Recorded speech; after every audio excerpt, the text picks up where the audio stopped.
laifi ne. Na ji wai kana wata magana wai a baka dama wai refinery ɗinka wai ta Lagos wai a samu wai a fara yin aiki wai za a wadata wai da mai da wai da sauransu. Mu za ka yi wa ƙarya? Bari ma da ya zo ƙarya ya mana.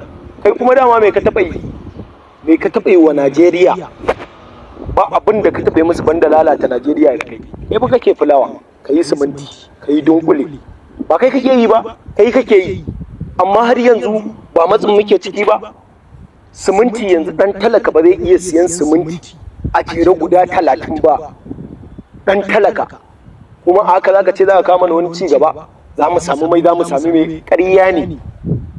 Idan kuma ka ce haka ne, da gaske ne, tun a siminti ko fulawa mu gani. Ka fara mu gani.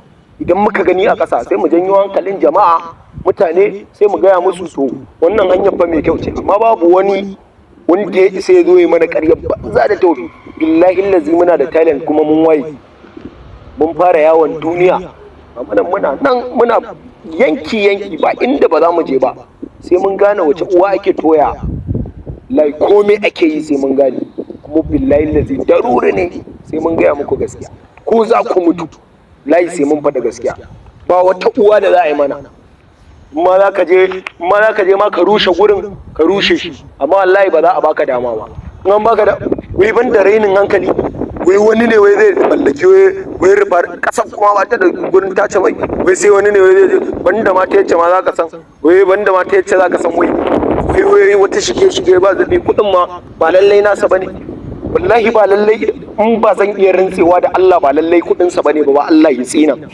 In ƙarya ne Allah ya tsina. Ba lallai kudin sa ƴan siyasan mu ne suka zo suka ta tara mai sai ya ce kudin dan kasuwa ne. Kuma in ba ƙarya ne ba Allah ya tsina. Ƙarya ne. Ni na ƙaryata. Ba wata uwa da za yi mana. Bararau.